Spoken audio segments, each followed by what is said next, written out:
Okay, ಪ್ರತಿಯೊಬ್ಬರಿಗೂ ಅವಕಾಶ ಕೊಟ್ಟಿದ್ದೀವಿ ಮಾತನಾಡೋದಕ್ಕೆ. ನೋಡಿ, ಇದು ಜನ ನಿರ್ಧಾರ ಮಾಡ್ತಾರೆ ಅಂತಲ್ಲ. ಇದು ಎಲೆಕ್ಷನ್ ಸಂದರ್ಭ ಆದರೆ ಜನ ನಿರ್ಧಾರ ಮಾಡ್ತಾರೆ. ನರೇಂದ್ರ ಮೋದಿನ, ರಾಹುಲ್ ಗಾಂಧಿನ, ಕುಮಾರಸ್ವಾಮಿನ, ಯಡಿಯೂರಪ್ಪನವರ ಅಥವಾ ಸಿದ್ದರಾಮಯ್ಯನವರು ಯಾರು ತೀರ್ಮಾನ ಮಾಡ್ತಾರೆ? ಜನ. ಬಟ್ ಇದನ್ನು ಜನ ತೀರ್ಮಾನ ಮಾಡ್ತಾರೆ ಅಂದರೆ ಬಿಡೋಕ್ಕಾಗಲ್ಲ. ಇಲ್ಲಿ ದೊಡ್ಡವರೋ ಮತ್ತೊಬ್ಬರೋ ಸಣ್ಣವರೋ ಪ್ರಶ್ನೆ ಅಲ್ಲ. ಯಾರು ತೊಂದರೆ ಆಗಿದೆ, ಬೈ ಫೋರ್ಸ್ ಆಗಿದೆಯೋ ಮತ್ತೊಂದಾಗಿದೆಯೋ, ಶಿಕ್ಷೆ ಅಂತೂ ಆಗಲೇಬೇಕು. ಓಕೆ, ಇದರ ಬಗ್ಗೆ ಮಾತಾಡೋದಕ್ಕೆ ಅನೇಕರು ನಮ್ಮ ಜೊತೆ ಕಾಲಲ್ಲಿದ್ದಾರೆ. ಮಂಜುನಾಥ್ ಐತೀನಿ ಒಳ್ಳೆಯ ನರಸೀಪುರದಿಂದಲಿದ್ದಾರೆ. ಮಂಜುನಾಥ್ ಸರ್ ನಮಸ್ತೆ. ಸರ್ ನಮಸ್ಕಾರ ಮಂಜುನಾಥ್ ಅವರೇ. ಹಲೋ ಸರ್, ಕೇಳಿಸ್ತಾ ಇದೆಯಾ? ಹಾಂ ಕೇಳಿಸ್ತಾ ಇದೆ ಸರ್. ಏನು ಹೇಳೋದಕ್ಕೆ ಬಯಸ್ತೀರಿ ಸರ್ ನೀವು ಈ ಘಟನೆ ಬಗ್ಗೆ? ಅಲ್ಲ ಸರ್, ಮಾಡ್ಬಿಟ್ಟು ದೇಶ ಬಿಟ್ಟು ಹೋದವರು ಈಗ ವಿಡಿಯೋ ಮಾಡಿಬಿಟ್ರೆ ಜನ ಹೆಂಗ್ ಸರ್ ನಂಬ್ತಾರೆ ಅಲ್ವಾ? ಕಾನೂನು ಅನ್ನೋದು ಎಲ್ಲರಿಗೂ ಒಂದೇ ಅಲ್ವಾ ಸರ್? ಡೆಫಿನೆಟ್ಲಿ. ಆದರೆ ಇವರು ಒಬ್ರು ಮಾಜಿ ಪ್ರಧಾನಿ ಮೊಮ್ಮಗ, ಮಾಜಿ ಸಚಿವರು ಮಗ, ಇಂಥವ್ರು ಹಿಂಗೆ ಹೋದ್ರೆ ಜನಗಳಿಗೆ ಏನ್ ಮೆಸೇಜ್ ಹೋಗುತ್ತೆ ಸರ್ ಇದು? ಓಕೆ. ಹಾಗಾಗಿ ನಾನು ಒಳೆ ನರಸೀಪುರದವನೇ, ಆದ್ರೆ ಇವ್ರು ಹಿಂಗ್ ಮಾಡಿದ್ದು ತಪ್ಪು ಸರ್. ನಾನು JDS ಕಾರ್ಯಕರ್ತನೇ. ಇರ್ಲಿ ಅಂದ್ರೆ ನೀವು ಹೇಳ್ತಿರೋದು, ಈಗ ಒಬ್ಬ ವ್ಯಕ್ತಿ ಆಯ್ತಪ್ಪ ಏನೋ ಕುಡಿದ್ನಂತೆ, ಏನೋ ಒಂದು ಜಾಲಿ ಮಾಡಿದ್ನಂತೆ, ಫಾರಿನ್ಗೆ ಹೋಗಿದ್ನಂತೆ, ಅದನ್ನೆಲ್ಲ ಕ್ಷಮಿಸಬಹುದು. ಆದ್ರೆ ಇದು ಅಲ್ಲ ಅಂತಲ್ವಾ ನೀವು ಹೇಳ್ತಿರೋದು? ಹೌದು ಸರ್. ಆದ್ರೆ ಇವ್ರು ಮಾಡಿದ್ದನ್ನ ತಪ್ಪನ್ನ ಮರೆಮಾಚೋದಕ್ಕೋಸ್ಕರನೇ ಇಷ್ಟೆಲ್ಲ ಮಾಡ್ತಾ ಇದಾರಲ್ಲ ಸರ್. ಇದು ನೋಡಿದವ್ರಿಗೆ, ನಮ್ಗೆ ಜನಸಾಮಾನ್ಯರಿಗೆ ಬೇಜಾರು ಅನ್ಸುತ್ತೆ ಸರ್. ಇಲ್ಲ, ಇವ್ರು ತಪ್ಪು ಮಾಡಿಲ್ಲ ಅಂದ್ರೆ ಬರ್ಬೇಕಿತ್ತಲ್ವಾ? ಹೌದು ಸರ್, ಅದೇ ಸರ್ ನಮ್ಮ ಪ್ರಶ್ನೆ ಇದೆ ಅದು. ಇವಾಗ ನಾನೊಬ್ಬ JDS ಕಾರ್ಯಕರ್ತ ಆಗಿ ಯಾರ ಹತ್ರನೂ ಮಾತಾಡಕ್ ಆಗ್ತಾ ಇಲ್ಲ ಸರ್ ನಮ್ಗೆ. ಓಕೆ, ಏನಂತಾರೆ? ಏನಂತ ಅಲ್ರಿ, ನಿಮ್ ಸಂಸದ ಹಿಂಗ್ ಮಾಡೋಗಿ. ನಡಿ ಈಗ ಶುರು ಮಾಡೋಣ. ಕೇಸರಿಯಿಂದ ಮನೋಲ್ಲಾಸ ಮನಸ್ಸು ಮತ್ತೇರಿ ಕುಣಿದಾಡಿದೆ ನೋಡು, ಮನಸ್ಸು ಮತ್ತೇರಿ ಕುಣಿದಾಡಿದೆ ನೋಡು. ಕ್ಷಣ ಕ್ಷಣವೂ ಆಚರಿಸಿ ಕೇಸರಿ ಹಬ್ಬ. ವಿಮಲ್ ಬಾಯಲ್ಲಿ ಹೇಳಿ ಕೇಸರಿ ಇದಾರೆ ಅಂತಾರೆ. ಹೆಂಗೆ ಸರ್? ನಾವಂತೂ ಮನೆಯಿಂದ ಹೊರಗಡೆಗೆ ಹೋಗದೆ ಇರೋಂಥ ಪರಿಸ್ಥಿತಿ ಬಂದಿದೆ ಸರ್. ಓಕೆ, ಈಗ ಮತ್ತೆ ನಮ್ಮ ಮನೆಯಲ್ಲೇ ಇರೋ ಹೆಣ್ಮಕ್ಳನ್ನೇ ನಾವು ಅನುಮಾನ ಮಾಡಂಗಾಗ ಹೋಗಿದೆ ಸರ್. ಇವರು ಬೇರೆಯವರಾಗಿದ್ರೆ ಪ್ರಶ್ನೆ ಇರ್ಲಿಲ್ಲ ಸರ್. ಆದ್ರೆ ಒಬ್ಬ ಮಾಜಿ ಪ್ರಧಾನಿ ಮೊಮ್ಮಗ ಅನ್ನೋದು, ಮತ್ತೆ ಮಾಜಿ CM ಮಗ ಅನ್ನೋದು, ಇದು ನಮ್ಗೆಲ್ಲರಿಗೂ ಇದಾಗ್ತಾ ಇಲ್ಲ ಸರ್. ಅಲ್ಲ, ಈಗ ಮಾಜಿ ಪ್ರಧಾನಿ ಮೊಮ್ಮಗ, CM ಅವರ ದೊಡ್ಡಪ್ಪ ಇವರದು ಎಲ್ಲದರ ಹೊರತಾಗಿ ಒಬ್ಬ ಕಾಮನ್ ಮ್ಯಾನ್ ಕೂಡ ಇದನ್ನ ಮಾಡಿದ್ರು ಕೂಡ ಇದೊಂದು ರೀತಿಯಲ್ಲಿ ಶೋಷಣೆ. ಇದಕ್ಕೆ ಶಿಕ್ಷೆ ಆಗಲೇಬೇಕು. ದೇವರ ಮಗ ಬಂದು ಮಾಡಿದ್ರು ಕೂಡ ಶಿಕ್ಷೆ ಆಗಲೇಬೇಕು. ಹೌದು ಸರ್, ಹೌದು. ದೇವೇಗೌಡರ ಮೊಮ್ಮಗ ಮಾತ್ರ ಅಲ್ಲ, ದೇವರ ಮಗ ಬಂದು ಮಾಡಿದ್ರು ಕೂಡ ಶಿಕ್ಷೆ ಆಗಲೇಬೇಕು. ಸರ್ ಒಂದು ಇದೆಲ್ಲ ಪ್ರಶ್ನೆ ಹೇಳಿ ಹೇಳಿ ಹೇಳಿ ಹೇಳಿ ಹೇಳಿ ಸರ್. ಒಂದು ಇದು ಪ್ರಶ್ನೆ ಏನಂದ್ರೆ ಸರ್, ಬಡವಂಗೊಂದು ಶ್ರೀಮಂತಂಗೊಂದು ಅನ್ನೋದು ಮಾಡ್ತಾರಲ್ಲ ಸರ್, ಅದು ಅನ್ಯಾಯ ಆಗ್ತಾ ಇರತ್ತೆ ಸರ್. ಹೊಟ್ಟೆ ಇವಾಗ ಯಾರೋ ಒಬ್ಬ ರೇಪ್ ಮಾಡಿದ್ರೆ ಸಿಕ್ಕಿದ ತಕ್ಷಣ ತಗೊಂಡೋಗಿ ಒಳಗಡಿಗೆ ಹಾಕೋರು. ಇವರು ಎಲ್ಲ ಗೊತ್ತಿದ್ದೂ ಹೋಗಿ ವಿದೇಶದಲ್ಲಿ ತಲೆ ಮರ್ಚ್ಕೊಂಡಿರೋದಿದೆಯಲ್ಲ, ನಮ್ಮ ಹಾಸನದ ಹೆಸರು ಹೇಳಕ್ಕೆ ಆಗ್ತಾ ಇಲ್ಲ ಸರ್ ಎಲ್ಲೂ ಹೊರಗಡೆಗೆ. ಖಂಡಿತ ಖಂಡಿತ ಖಂಡಿತ ಖಂಡಿತ. ನಿಮ್ ಸಂಸದರಂತೆ ಅಂದಾಗ ಬಹಳ ನೋವಾಗುತ್ತೆ ಸರ್.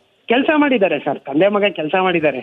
ಇಲ್ಲ, ಅದನ್ನೇನು ಮಾತಿಲ್ಲ ಸರ್. ಈಗ ಕೆಲಸ ಮಾಡಿಲ್ಲ ಅಂತ ಈಗ ನಾನೇ ರೇವಣ್ಣ ಅವ್ರ ಬಗ್ಗೆ 1000 ಸರಿ ಹೇಳಿದ್ದೀನಿ, 1000 ಸಲ ಹೇಳಿದ್ದೀನಿ ರೇವಣ್ಣ ಅವರ ಕೆಲಸದ ಬಗ್ಗೆ. ಹೌದು, ಅವರು 2020 ಸರ್ಕಾರದ ಸಂದರ್ಭದಲ್ಲಿ 100 KV ಏನು ವಿದ್ಯುತ್ ಸ್ಟೇಷನ್ನ ಮಾಡಿದ್ದಾರೆ, ನಾನು ಹೇಳಿದ್ದೀನಿ ತುಂಬ. ಅದರಲ್ಲಿ ಹೇಳೋ ಮಾತಿಲ್ಲ. ಹಾಗಂತ ಒಂದು ಗಾದೆ ಮಾತಿದೆಯಲ್ಲ, ಅದೇನೋ ಚಿನ್ನದ ತಟ್ಟೆಯಲ್ಲಿ ಅನ್ನ ಕೊಟ್ಟುಬಿಟ್ಟು ಊಟ ಕೊಟ್ಟುಬಿಟ್ಟು ಅದೇನೋ ಮಾಡಿದ್ರಂತೆ, ಹಂಗಾಗಲ್ಲ ಅಂತ. ಹೌದು ಸರ್. ಥ್ಯಾಂಕ್ ಯು ನಮ್ಮ ಜೊತೆ ಮಾತನಾಡಿದ್ದಕ್ಕಾಗಿ. ಹಾಸನದಿಂದ ಮತ್ತೊಬ್ಬರು ಕರೆ ಮಾಡಿದ್ದಾರೆ, ನಾಗಣ್ಣ ಅವರು. ನಾಗಣ್ಣ ಅವರೇ ನಮಸ್ಕಾರ. ನಮಸ್ಕಾರ ಸರ್. ನಾಗಣ್ಣ ಅವರೇ, ಹಾಸನದವ್ರು ನೀವು? ಹಾಂ. ಸಾಧಾರಣವಾಗಿ ಓಕೆ, ಎಲ್ಲರಿಗೂ ರಾಜಕೀಯ ಪಕ್ಷ ಮತ್ತೊಂದು ಎಲ್ಲೋ ಇದ್ದೇ ಇರುತ್ತೆ. ಹಾಂ ಸರ್. ಈ ಘಟನಾವಳಿ ಬಗ್ಗೆ ಒಬ್ಬ ಈ ರಾಜ್ಯದ ಏನು ಒಬ್ಬ ಪ್ರಜೆಯಾಗಿ ನಿಮ್ಮ ಅನಿಸಿಕೆ ಏನು ಸರ್? ಇದು ಯಾವತ್ತಾದ್ರೂ ಇಂಥದ್ದು ಕೇಳಿಲ್ಲ ನಾವು, ಈ ಥರ ಘಟನೆಗಳು ಬಂದಾಗ ನಿಮ್ಮ ಅನಿಸಿಕೆ ಏನು ಸರ್? ಒಬ್ಬ ಮಾಜಿ ಪ್ರಧಾನಿ ಮೊಮ್ಮಗಾದ ಪ್ರಜ್ವಲ್ ರೇವಣ್ಣನವರು ಮಾಡಿರೋ ತಪ್ಪನ್ನ ಒಪ್ಕೋಬೇಕು. ಮಾಡಿರೋ ತಪ್ಪನ್ನ ಒಪ್ಕೊಂಡು ಎಲ್ಲೇ ಇದ್ರು ಬರ್ಬೇಕು ಅವರು. ಹ್ಞೂ ಅದನ್ನ ಬಿಟ್ಬಿಟ್ಟು ಇವರು ಇಲ್ಲಿ ಹೆಣ್ಮಕ್ಳಿಗೆಲ್ಲ ಅನ್ಯಾಯ ಮಾಡಿ ಹ್ಞೂ ಹೋಗ್ಬಿಟ್ಟು ಅವರ ಮನೆಯ ಕುಟುಂಬದ ಮರ್ಯಾದೆಯನ್ನು ತೆಗೆದ್ಬಿಟ್ಟು ಹ್ಞೂ ಎಲ್ಲೋ ಹೋಗಿ ಶೋಕಿ ಮಾಡ್ಕೊಂಡು ಫಾರಿನ್ ಅಲ್ಲಿ ಕುತ್ಕೊಂಡಿದ್ದಾರೆ. ಹ್ಞೂ ನಮ್ಗೆ ದೇವರಾಣೆ ಸರ್ 4 ವರ್ಷದಿಂದ ಈಗ ಗೊತ್ತಾಗಿದೆ ಇಂಥ ಮನುಷ್ಯ ಅಂತ ಗೊತ್ತಾಗಿದ್ದಿದ್ರೆ ಹ್ಞೂ ಒಂದೇ ಒಂದು ಓಟ್ ಸಹ ಬೀಳ್ತಿರ್ಲಿಲ್ಲ ಸರ್. ಈಗ ಈ ಚುನಾವಣೆಯಲ್ಲಿ ಓಕೆ. ನಾವು ಕೂಡ ಒಬ್ಬ JDS ಕಾರ್ಯಕರ್ತರೆ ಸರ್. ಇರ್ಬೋದು ಸರ್, ಇರ್ಬೋದು, ಖಂಡಿತ. ಯಾವುದೇ ಕಾರಣಕ್ಕೂ ಇಂಥ ಕೆಲಸಗಳನ್ನ ನಮ್ಗೆ ಒಪ್ಕೊಳ್ಳೋಕೆ ನೋಡಿ, ಸಾಧ್ಯ ಒಬ್ಬ ಇಲ್ಲ. ವ್ಯಕ್ತಿಯಿಂದಾಗಿ JDSಗೆ ಕೆಟ್ಟ ಹೆಸರು, ಹೌದು, ದೇವೇಗೌಡರಂತವರಿಗೆ ಕೆಟ್ಟ ಹೆಸರು. ಅವ್ರಿಗೆ ಸಹಾಯಕಾಲದಲ್ಲಿ ಬೇಕಾ ಸರ್ ಇದೆಲ್ಲ? ಮತ್ತೆ ಸರ್ ನಾವೇ ಅನ್ಕೊಂಡಿದೀವಲ್ಲ, ನಮಗೆ ಅವರನ್ನ ಗಡ್ಡದಲ್ಲಿ ನೋಡಕ್ಕಾಗತ್ತಾ ಸರ್? ಹಾ ಸರ್. ಈಗ ಅವ್ರಿಗೆ ನಾವು ಕಂಡ್ರೆ ನಮ್ಮ ಹಾಸನದ ಯಾರ್ಯಾರು ಜನಗೆ ಯಾವ್ಯಾವ ಒಂದು ಪಕ್ಷದಲ್ಲೇ ಮರ್ಯಾದೆ ಇರ್ಬೋದು, ಸರ್. ಯಾರ್ಯಾರು ಯಾವ್ಯಾವ ಪಕ್ಷದಲ್ಲೇ ಇರ್ಬೋದು, ದೇವೇಗೌಡನ ಆ ಥರ ನೋಡಕ್ಕಾಗತ್ತೇನ್ರಿ? ಆಗಲ್ಲ ಸರ್, ಆಗಲ್ಲ. ಆ ಮನುಷ್ಯ ಇವತ್ತು ಕಣ್ಣೀರಿಡೋ ಪರಿಸ್ಥಿತಿ ತಂದು ಒಡ್ಡಿದಾರಲ್ಲ ಮೊಮ್ಮಗ ಆಗಿ. ಮತ್ತೆ ಒಂದು ಅದು ಏನು ಕಟ್ಟಿ ಬೆಳೆಸಿದ ಕೋಟೆ ಅಂತೀವಲ್ಲ. ಜನಪ್ರತಿನಿಧಿ ಈಗ ಇವರಿಗೆಲ್ಲ ಈಸಿ ಸರ್, ಇವರಿಗೆಲ್ಲ ಈಸಿ. MLA MP ಗಳು ಈಸಿ, ಒಳ್ಳೆ ಏನೋ ಈ ಶೇಂಗಾ ಬೀಜ ಥರ ಸಿಕ್ಬಿಡ್ತು. 1962ರಿಂದ ಹಾ ಸರ್. 1962ರಿಂದ ಇವರೆಲ್ಲ ಯಾರು, ಈವನ್ ಖರ್ಗೆ ಅವರು ಆಗಿಲ್ಲ ಅವರು MLA ಆಗುವಾಗ. ಆದ್ರೆ ಸರ್ ಮಾತ್ರ ನೋಡಿ 62, ನಾನು ಹೇಳೋದು ಕೇಳಿ, 62 ಯಾರು ದೇವೇಗೌಡರು ಫಸ್ಟ್ MLA ಆದಾಗ, ಹೌದು ಸರ್. ಇದೇ ಸಿದ್ದರಾಮಯ್ಯನವರು ಫಸ್ಟ್ MLA ಆದಾಗ 83, ಹಾ ಇದೇ ಯಡಿಯೂರಪ್ಪ ಫಸ್ಟ್ MLA ಆಗಿದ್ದು 83, ಹೌದು ಸರ್. 72, 82, 21 ವರ್ಷಗಳ ನಂತರ, 2 ದಶಕಗಳ ನಂತರ. ಹಾ ಸರ್. ಅಂದರೆ ನಮಗೆ ಆ ಒಂದು ಭಾವನೆ ಇರುತ್ತಲ್ಲ ಸರ್ ಒಬ್ಬ ದೊಡ್ಡ ನಾಯಕನ ಬಗ್ಗೆ. ಹೌದು ಸರ್. ಥ್ಯಾಂಕ್ ಯು ನಾಗಣ್ಣ ಅವರೇ. ನೋಡೋಣ ಎಲ್ಲವೂ ಒಳ್ಳೇದಾಗತ್ತೆ ಅನ್ನೋಂಥ. ನಾಗರಾಜ್ ಕರೆ ಮಾಡಿದ್ದಾರೆ ಬೆಂಗಳೂರಿನಿಂದ. ನಾಗರಾಜ್ ಅವರೇ ನಮಸ್ಕಾರ. ಸರ್ ನಮಸ್ತೆ ಸರ್. ಈ ಘಟನೆಯನ್ನು ಯಾವ ರೀತಿ ನೋಡ್ತೀರಿ ಸರ್? ಇದು ಈಗ ನಮ್ಮ ಕರ್ನಾಟಕ ವೆರಿ ಫಸ್ಟ್ ಟೈಮ್ ಇದನ್ನು ನೋಡಿದ್ದು. ಹೌದು. ಫಾರ್ ಎಕ್ಸಾಂಪಲ್, ನಮ್ಮಲ್ಲಿ ಕೆಲವು MLAಗಳು ವಿಡಿಯೋ ನೋಡಿದ್ರಂತೆ, ಮತ್ತೊಂದು ನೋಡಿದ್ರಂತೆ ಅಂತ ಹೇಳುವಾಗಲೇ ಒಂದು ಸಣ್ಣ ನಮಗೆ ಅನಿಸ್ತಾ ಇತ್ತು, ಅಯ್ಯೋ ಏನೋ ಬಂತು ಅಂದರೆ. ವೆರಿ ಓಪನ್ಲಿ ಮಾತಾಡಬೇಕು ಅಂದರೆ, ಈಗಿನ ಕಾಲದಲ್ಲಿ ವಿಡಿಯೋಗಳು ಬರ್ತಾ ಇರುತ್ತೆ ಯಾರ್ಯಾರಿಗೂ, ಹೌದು. ಎಲ್ಲ ಓಪನ್ ಆಯಿತು, ನೋಡಿದ್ರು.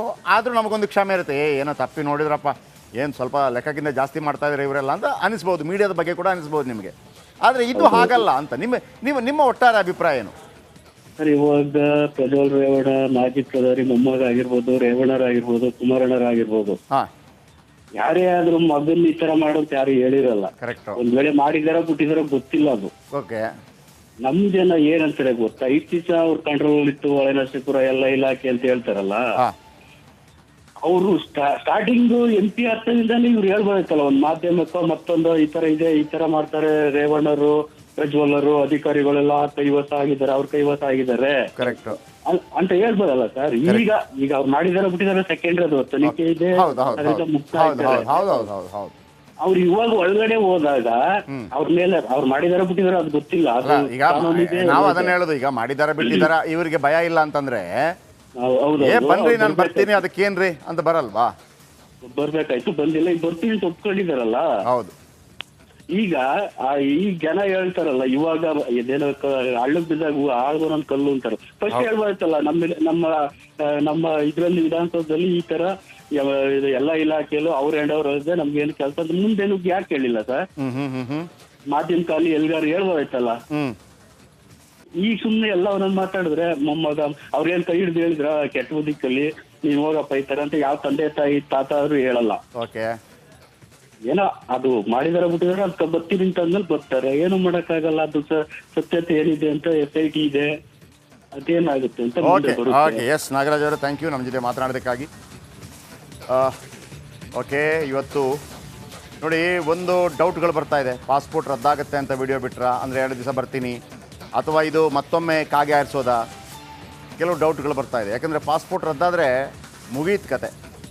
ಯಾಕೆ ಇದಕ್ಕಿಂತ ಮೊದಲು ಹೇಳ್ಬೋದಾಗಿತ್ತಲ್ಲ, ಇದಕ್ಕಿಂತ ಮೊದಲೇ ಇದಕ್ಕೆ ಸಂಬಂಧಪಟ್ಟ ಹಾಗೆ ಮಾತಾಡ್ಬೋದಾಗಿತ್ತು, ಎಲ್ಲವನ್ನು ಮಾಡ್ಬೋದಾಗಿತ್ತು.